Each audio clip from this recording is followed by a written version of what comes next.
So what's interesting is, and this is really fascinating, you put them through what you call the Genimation process. Right. Tell me that. This is amazing.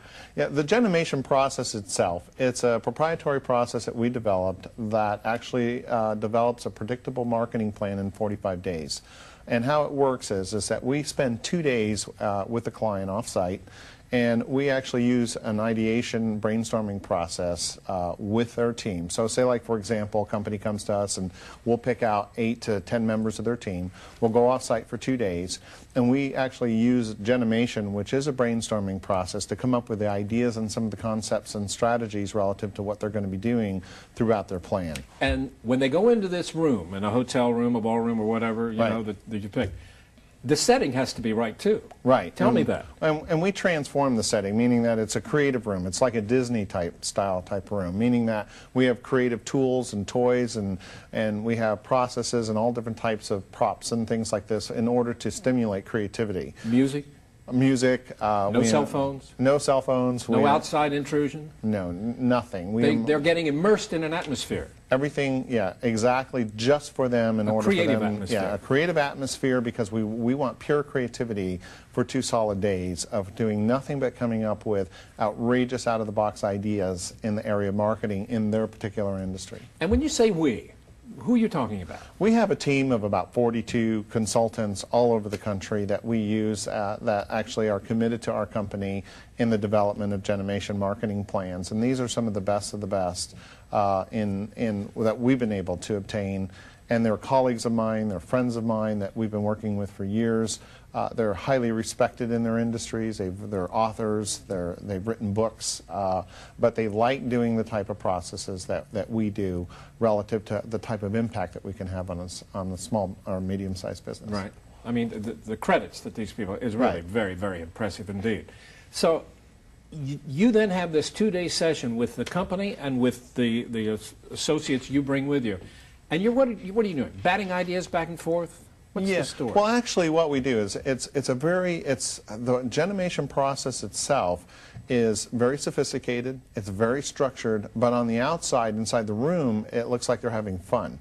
But in the backdrop, in the background, there's a purpose to everything that we do, and why it is that we're going to have an outcome. I can predict the outcome of what's going to happen in those 2 days, and with any team that we work with, because the results that we've had with Genimation is we have a 100% success rate with this program. You know, I read something very interesting. I know words are flying, ideas are flying, you're getting input from the client, they're getting input from you.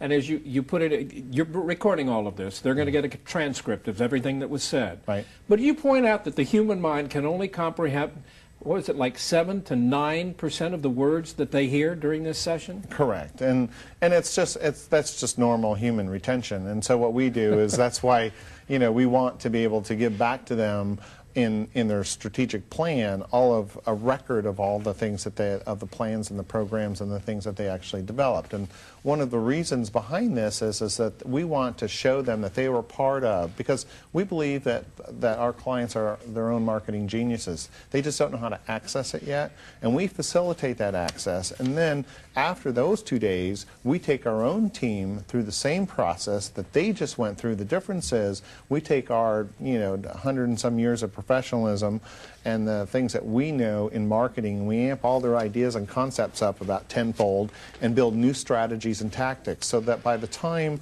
45 days rolls around and we deliver it back in what we call the day of impact, they will see some of their own ideas embedded within the strategic plan as well, which is very important. Now, at the end of the period, they get this report from you. That's correct. And this is an example of what it looks like. You can see this. This is, here, let me turn it here and flip this for you, because as you look through this, you're going to start to see that there are hundreds of pages here. Tons of ideas. What all it really is in here? The whole marketing program for them?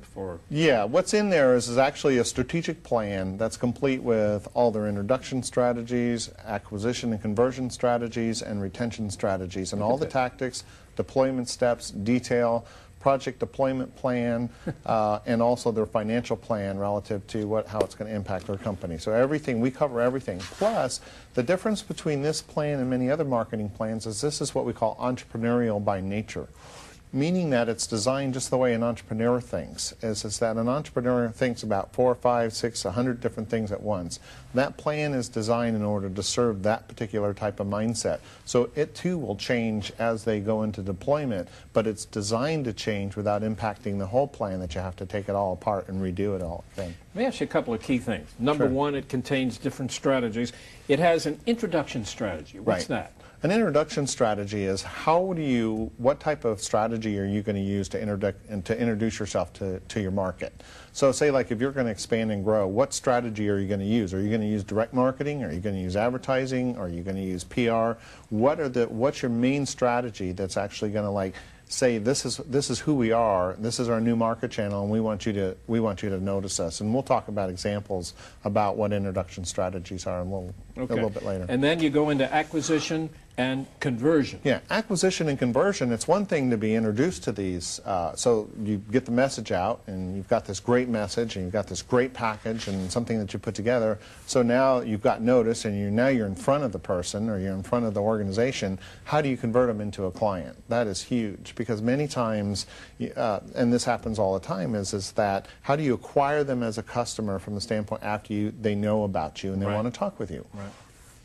So yeah, And then the last part is retention. Retention, and that's the area where, some companies' back doors are as big as their front doors. So you've got customers coming in and leaving as fast as, Right. And it's amazing because we want to be able to stop and create retention so that they stay there and do several things. One is from the loyalty factor, 2 is customer service, and 3 is obviously upsells, and so that they'll actually buy more of what it is that you have too, because we assume that you're going to sell it to them more than one time over the course of a lifetime of a customer. So say like, for example, if you bring somebody in, what is the lifetime value of a customer? If they stay with you for 5 years, are they worth $2,000 or $20,000 or $200,000 or $2 million to you?